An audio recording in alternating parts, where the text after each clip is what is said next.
Good morning student. Good morning sir. Okay, இன்றைக்கும் கவிஞர்களின் சிறப்பு பெயர்கள், அதாவது புனைப்பெயர்கள்னு சொல்லியிருந்தோம் இல்லையா? அது மாதிரி கவிஞர்களோட சிறப்பு பெயர்கள் அண்ட் புனைப்பெயர்கள்.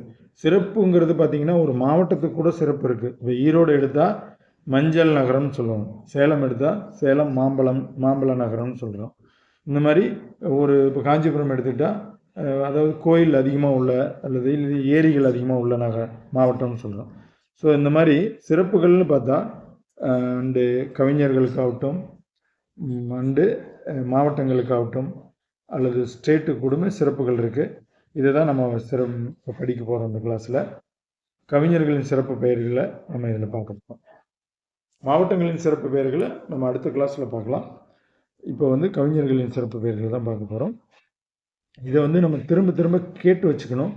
குறிப்பாக இப்போ டிஎன்பிசி எழுதக்கூடிய மாணவர்களாகட்டும் அல்லது தம்பதியர்கள், இவங்கெல்லாம் கூட தனக்கு குழந்தைகள் இருந்தால் குழந்தைகளோடு கலந்து இதை கேட்பதன் மூலமாக குழந்தைகளுக்கும் இது சிறப்பாக மனதில் பதிந்து கொள்ளும். ஏன்னா பசுமரத்தாணி போலன்னு சொல்லுவாங்க. குழந்தைகளுக்கு சிறிய வயதிலேயே இது போன்ற விஷயங்களை நம்ம அவர்களுடைய மனதில் பதிய வைத்து விட்டால் எதிர்காலத்தில் அவங்க போட்டித் தேர்வுகள் எழுதும்போது ரொம்ப ரொம்ப ரொம்ப எளிமையாக பார்த்த உடனே சொல்லுவாங்க. சரி, இது படிங்க பார்க்கலாம். சுரதான்னு ஒரு கவிஞர் இருந்தார். அவருக்குன்னு ஒரு சிறப்பு பெயர் இருக்கு. அது என்னங்கிறத படிங்க.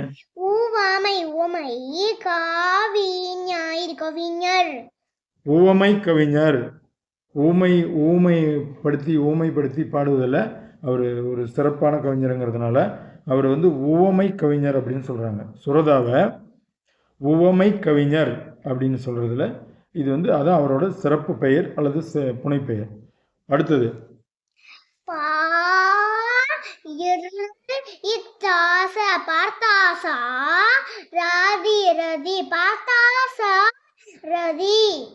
பார்த்தசாரதி.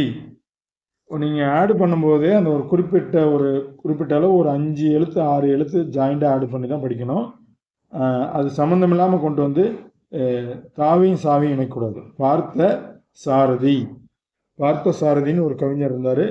அவரை எப்படி சொல்லணுங்கிறத படிங்க.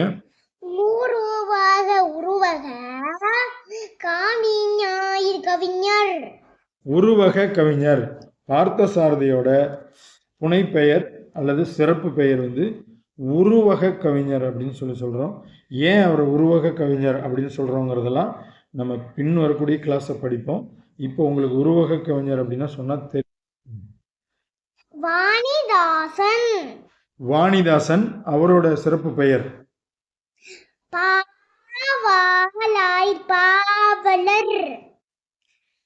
பாவலர் மணி. இதுதான் அவரோட சிறப்பு பெயர் அண்டு ஒரு புனை பெயர்னு சொல்லலாம். வாணிதாசன் யார், என்ன எழுதினாரு, இது எல்லாமே கட்டாயமா தெரிஞ்சு வச்சுக்கணும்.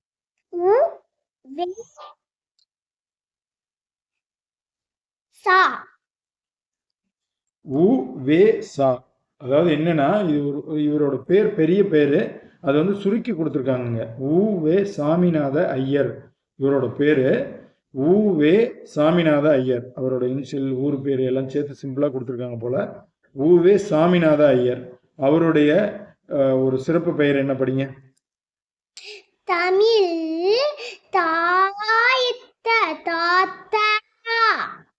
தமிழ் தாத்தா. உவே சாமிநாத ஐயரோட சிறப்பு பெயர் அல்லது புனைப்பெயர் தமிழ் தாத்தா என்று அழைக்கப்படுபவர் யாருன்னு கேட்டால் உவே சாமிநாத ஐயரை டிக் பண்ணணும். உவே சாமிநாத ஐயரின் சிறப்பு பெயர் என்னன்னு கேட்டால் தமிழ் தாத்தாங்கிறத குறிப்பிடணும். இதை நம்ம திரும்ப திரும்ப கேட்கறதுனால காதில் கேட்டோம்னா போதும். ஏன்னா ஒரு சினிமா பாடலை திரும்ப திரும்ப நம்ம கேட்கறதுனால எளிமையாக எப்படியாப்பட்ட கடுமையான வரிகளை கூட பாட முடியுது. அப்படிங்கும்போது நம்ம திரும்ப திரும்ப கேட்கறதுனால இது ஏன் ப்ராக்டிஸ் ஆகாது? இதனால தான் இதை கொடுக்குறோம். அடுத்தது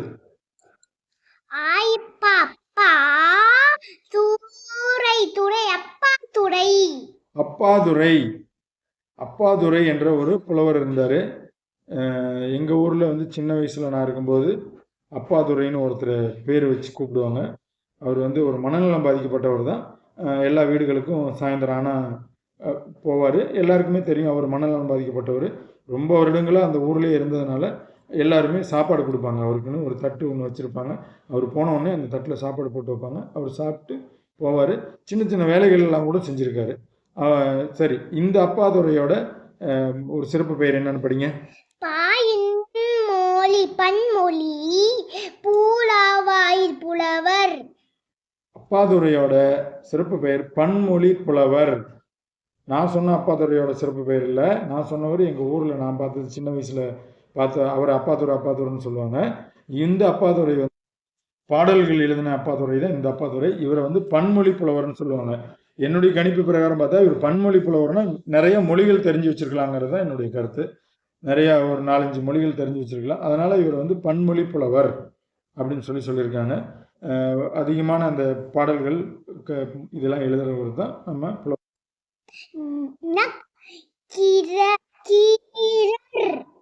நக்கீரர், இது 4 எழுத்து, இது சரியா படிக்க முடியல.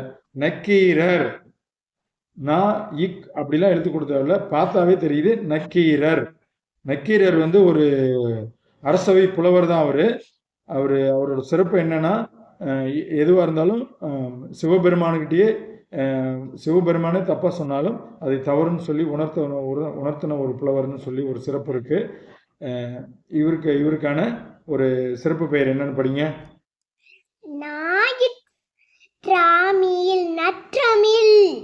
நற்றமிழ் புலவர் அப்படின்னு இவரோட சிறப்பு பெயர் இருக்கு. நக்கீரரோட சிறப்பு பெயர் நற்றமிழ் புலவர். சிவபெருமானுக்கே சவால் விட்டவர். அடுத்தது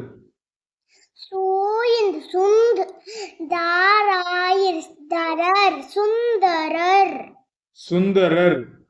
சுந்தரர் அப்படிங்கிறவர், அவரோட சிறப்பு பெயர் என்ன? சுந்தரருங்கிறவர் அவர் என்ன பாடல்கள் எழுதினாருங்கிறத நான் படிக்கல.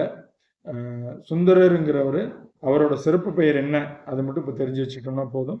இவரை பற்றிய டீட்டெயில்ஸ் தெரிஞ்சுக்கணும்.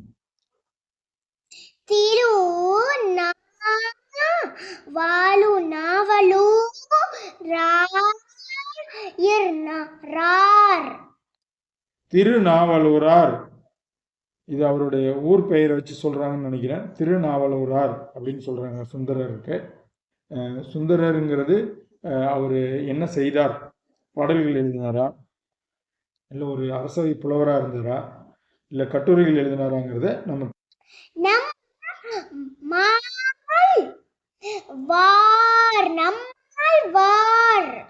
நம்மாழ்வார் வந்து என்னுடைய காலத்தில் அவர் வாழ்ந்தவர். இப்போ இருக்கிற குழந்தைகள் காலத்தில் இல்லை, அவர் இப்போ சமீப காலத்தில் வாழ்ந்தவர் தான் நம்மாழ்வார். நம்மாழ்வார் வந்து ஒரு இயற்கையை நேசித்தவர், ஒரு அக்ரிகல்ச்சரில் ஆஃபீஸராக இருந்தும் கூட அவர் இயற்கையை நேசித்து இயற்கை விவசாயத்தை நோக்கி பயணித்தவர். நிறைய வகையான நெல் வகைகள் எல்லாமே மீட்டெடுத்து கொடுத்தவர் அப்படின்னு சொல்லலாம். ஒரு இயற்கையை வந்து இயற்கை விவசாயத்தை திரும்ப தமிழ்நாட்டுக்கு கொண்டு வந்த பெருமை நம்மாழ்வாரையே சாரும் என்பது முக்கியமான கருத்து. அவருடைய சிறப்பு பெயர் என்னன்னு படிங்க.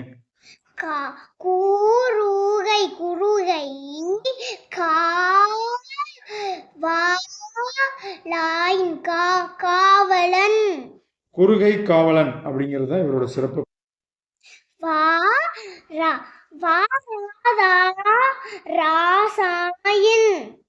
வரதராசன், வரதராசன் அப்படிங்கிறவரும் ஒரு சமூக சேவை செய்தவர். அவர் என்ன மாதிரி செய்தாருங்கிறதெல்லாம் நம்ம பின்வரும் கிளாஸில் படிப்போம். அவரோட சிறப்பு பெயர் வந்து டிஎன்ங்கிறது தமிழ்நாட்டின் அப்படின்னு வச்சுக்கணும். தமிழ்நாட்டின், இதை நானே படிச்சிடும், பெர்னாட்ஷா, தமிழ்நாட்டின் பெர்னாட்ஷா அப்படிங்கிறது தான் அவரோட சிறப்பு பெயர். வரதராசனார் அவரோட சிறப்பு பெயர். தமிழ்நாட்டின் பெர்னாட்ஷா என்று அழைக்கப்படுபவர் யாருன்னு கேட்டால் வரதராசனாரை நம்ம